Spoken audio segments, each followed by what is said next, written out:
വിഭൂതി തിങ്കളോ വിഭൂതി ബുധനോ, വിഭൂതിയിലെ സത്യവും മിഥ്യയും.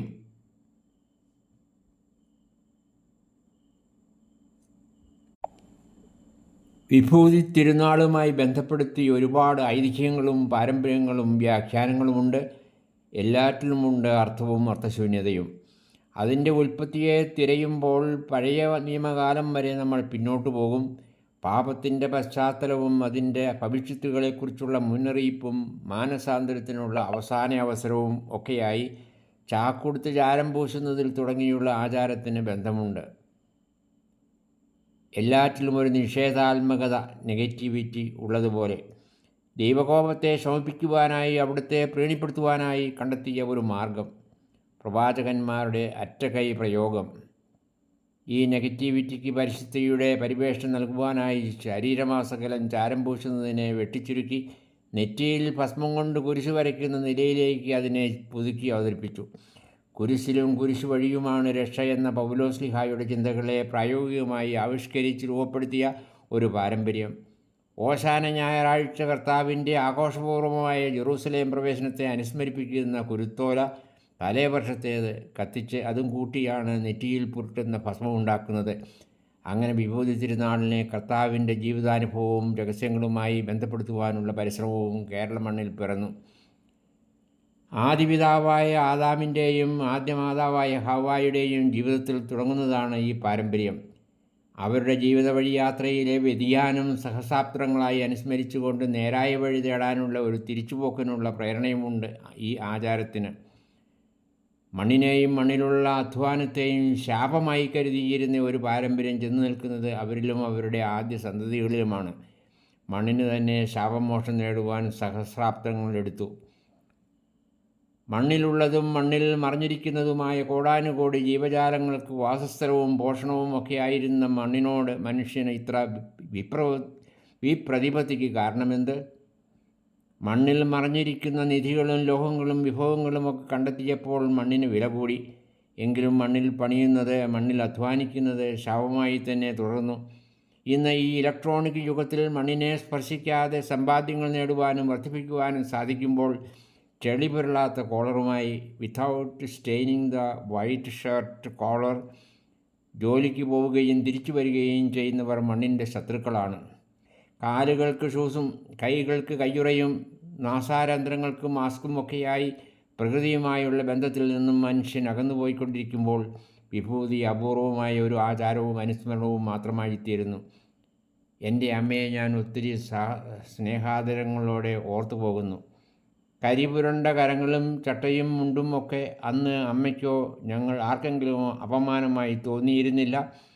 അധ്വാനത്തിൻ്റെ നറുമണമായിട്ടാണ് ഞങ്ങൾക്ക് അത് അനുഭവപ്പെട്ടിരുന്നത്. പകലന്തിയോളം പറമ്പിലും വയലിലും അധ്വാനിച്ചിട്ട് മുഷിഞ്ഞ മുണ്ടോടുകൂടി ഭക്ഷണം കഴിക്കുവാനും വിശ്രമിക്കുവാനും വീട്ടിലേക്ക് കയറി വരുന്ന എല്ലാ ചാച്ചന്മാരിലും അന്ന് നല്ല മക്കൾക്ക് അഭിമാനമേ ഉണ്ടായിരുന്നുള്ളൂ.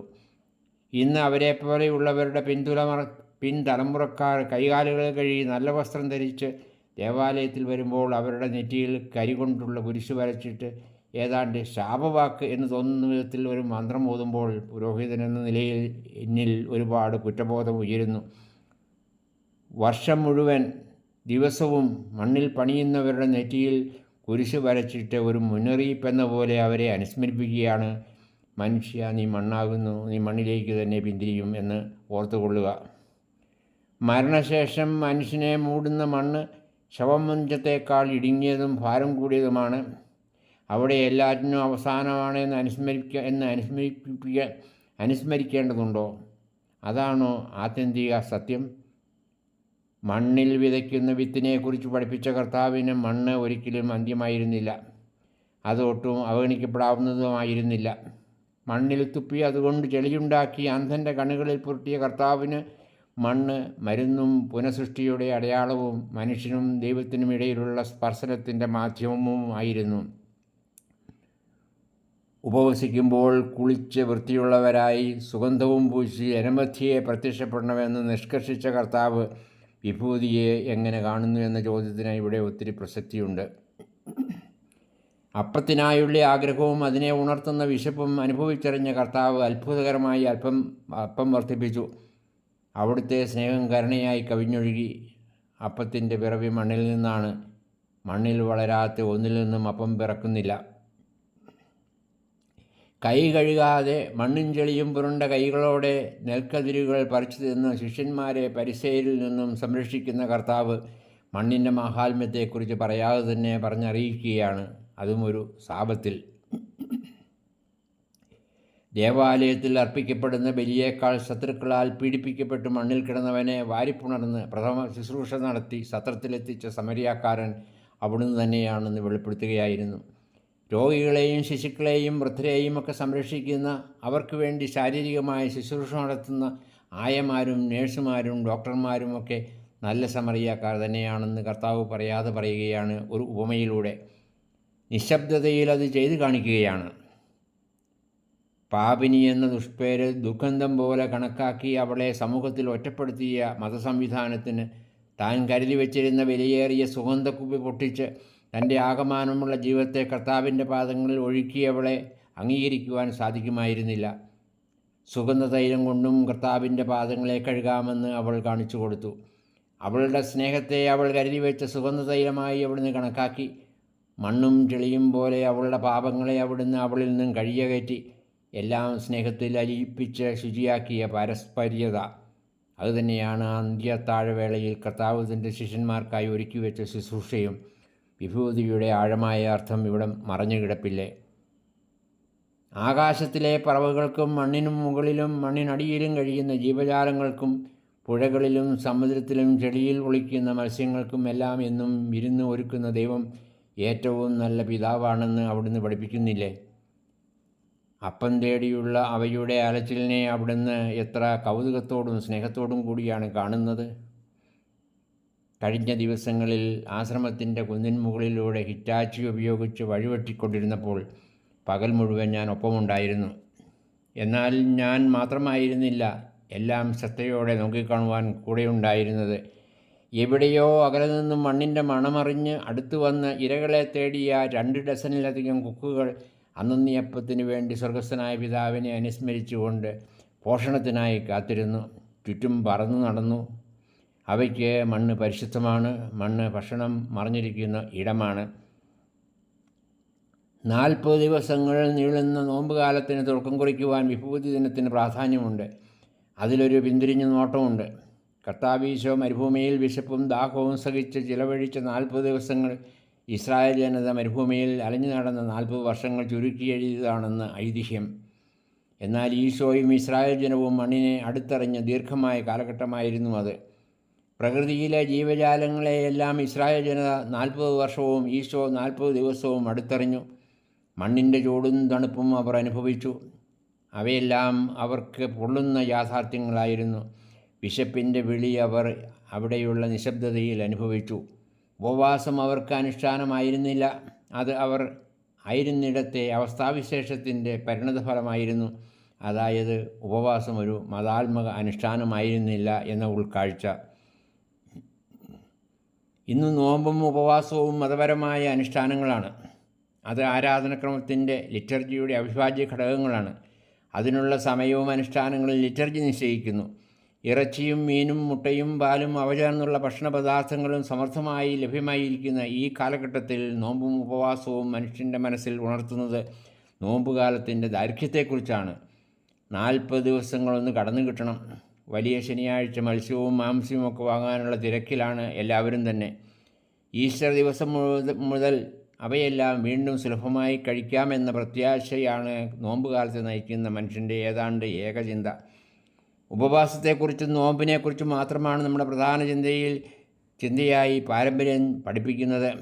എല്ലാവരും തന്നെ ഈ അനുഷ്ഠാനങ്ങളിൽ നോമ്പുകാലത്തെ ഒതുക്കി നിർത്തും. എല്ലാവിധത്തിലുമുള്ള പ്രലോഭനങ്ങൾക്കും പ്രേരണ കൊടുക്കുകയോ കാരണമാകുകയോ ചെയ്യുന്ന മനോഭാവത്തെ നോമ്പുകാലവുമായി ബന്ധിപ്പിക്കുമ്പോൾ പ്രലോഭനങ്ങളും അവയുടെ കീഴടക്കലും നോമ്പുകാലത്തിൻ്റെ പ്രധാന പ്രമേയമാകുന്നു. കർത്താവിൻ്റെ 3 പ്രലോഭനങ്ങളിൽ നമ്മുടെ എല്ലാ പ്രലോഭനങ്ങളെയും നമ്മൾ ചുരുക്കിയെഴുതും. ആ 3 പ്രലോഭനങ്ങളെയും വിജയപ്രദമായി കീഴടക്കിയ കർത്താവ് നമുക്ക് മാതൃകയാകുന്നു. പ്രത്യേകിച്ചും ഈ നോമ്പുകാലത്ത് കർത്താവിൻ്റേത് പ്രലോഭനങ്ങളായിരുന്നോ അതോ അവ തൻ്റെ കാഴ്ചപ്പാടിൻ്റെ ഭാവനാപൂർണമായ ആവിഷ്കാരമായിരുന്നോ എന്ന വ്യാഖ്യാന വ്യതിചലനത്തിനും ഇവിടെ പ്രസക്തിയില്ലേ? ഏതു വിധത്തിലും എല്ലാം വ്യാഖ്യാനിക്കാൻ പരിശ്രമിച്ചാലും എല്ലാറ്റിനും പിന്നിൽ ഒരു പിന്തിരിഞ്ഞു നോട്ടവും നെടുവീർപ്പോടുകൂടിയുള്ള ഒരു കാത്തിരിപ്പും ഇല്ലേ? മനസ്സ് നിശ്ചലമാകുന്ന ഒരവസ്ഥ, ഏകാന്തതയും നിശബ്ദതയും കണ്ടുമുട്ടുന്ന വേദി, വഴിയും അർത്ഥവും തേടുന്ന ഒരു ഇടവേള, അതല്ലേ നോമ്പുകാലം? ഇവിടെ നടക്കേണ്ടത് ഒരു പുനഃസൃഷ്ടിയാണ്, റീക്രിയേഷൻ. ആവർത്തന വിരസമാകാത്ത ഒരു പുതിയ തുടക്കമായിരിക്കണം ഈ അനുഷ്ഠാന കാലഘട്ടത്തിൽ നടക്കേണ്ടത്. എല്ലാറ്റിലും പുതിയ അർത്ഥം തേടിയുള്ള അന്വേഷണമാണ് ഉണ്ടായിരിക്കേണ്ടത്. ശുഭാപ്തി വിശ്വാസം, ഓപ്റ്റിമിസം ആൻഡ് പോസിറ്റീവ് തിങ്കിങ് ആയിരിക്കണം നമ്മെ നയിക്കേണ്ടത്. എല്ലാറ്റിലും ലിറ്റർജിയും അനുഷ്ഠാനപരതയും കാണുന്നവർക്ക് എൻ്റെ വിചിന്തനം ഇഷ്ടപ്പെട്ടെന്ന് വരികയില്ല. വിഭൂതി തിങ്കളാഴ്ച വേണോ ബുധനാഴ്ച മതിയോ എന്ന് തർക്കിക്കുന്നവർക്ക് അനുഷ്ഠാനം മാത്രം ബാക്കിയായിരിക്കും. മാൻ കം ഓഫ് ഏജ് എന്ന കാഴ്ചപ്പാടിലൂടെ എല്ലാം കാണുകയാണെങ്കിൽ മതവും അനുഷ്ഠാനങ്ങളും ഇനിയും ഒത്തിരി ആപേക്ഷികമാകണം, റിലേറ്റീവ് ആകണം എന്ന ബോധ്യത്തിലേക്ക് നമ്മൾ വരും. ഭൂതകാലത്തെ ആകമാനം പരിശുദ്ധമായി കാണുന്നതിന് പകരം ചരിത്രത്തിലൂടെ മനുഷ്യൻ വളരുകയാണ് ചെയ്തിരുന്നത് എന്ന് ചിന്തിക്കേണ്ടി വരും. അതൊരു പുതിയ വ്യാഖ്യാന ദിശയാണ്. ഇന്ന് അവഗണിക്കപ്പെട്ടു പോകുന്ന ഒത്തിരി ജീവിത സാഹചര്യങ്ങളും മേഖലകളുമുണ്ട്. അവയ്ക്കിടയിൽ പരിഹാരമാർഗങ്ങൾ തേടുകയും നിർദ്ദേശിക്കുകയും ചെയ്യുന്നതായിരിക്കണം നോമ്പുകാലത്തിൻ്റെ പ്രധാന അനുഷ്ഠാനം. അവയിൽ ഏറ്റവും പ്രധാനപ്പെട്ടത് ഉച്ചനീചത്വമാണ്. പ്രകൃതിയിൽ നമ്മൾ മനുഷ്യന് കൊടുക്കുന്ന ഒന്നാം സ്ഥാനം അപകടകരമാണ്. അതിലൂടെ സൃഷ്ടജാലങ്ങൾക്കിടയിലെ ഉച്ചനീചത്വം ഉരുത്തിരിയുന്നു. പ്രകൃതിയെ, പ്രത്യേകിച്ച് മണ്ണിനെ അമ്മയായി കാണുവാൻ തുടങ്ങിയാൽ അവസാനിക്കുന്ന പ്രശ്നങ്ങളേയുള്ളൂ ഈ ലോകത്തിൽ. എല്ലാ ആധ്യാത്മികതയും പാരിസ്ഥിതിക പരിസ്ഥിതിയും ആത്മീയതയും ആകണം. Eco spirituality and eco purity. സ്വർഗത്തെ വാനോളം ഉയർത്തുന്നതിന് പകരം മണ്ണിനെ സ്പർശിക്കുന്ന ഒരു സ്വർഗത്തെ വിഭാവനം ചെയ്യുവാനും കാത്തിരിക്കുവാനും നമ്മൾ പഠിക്കണം.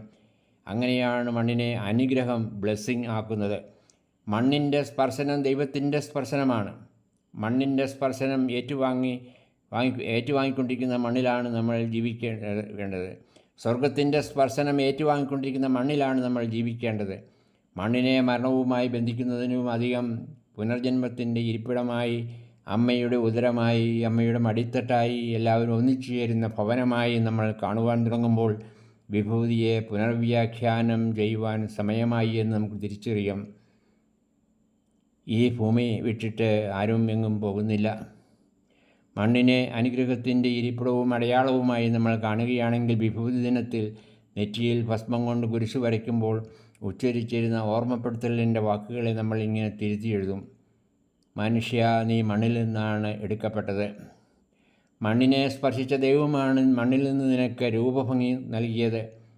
അവിടുത്തെ ആകാരമാണ് അവിടുന്ന് നിന്നിൽ വരച്ചു വെച്ചത്. ആ ആകാരമാണ് നിന്നിലെ നിലനിൽക്കുന്ന നിൻ്റെ ആത്മാവ്. നിത്യതയെ നീ മണ്ണിൽ കാണുക. അവിടെ തന്നെയാണ് നിൻ്റെ ദൈവവും.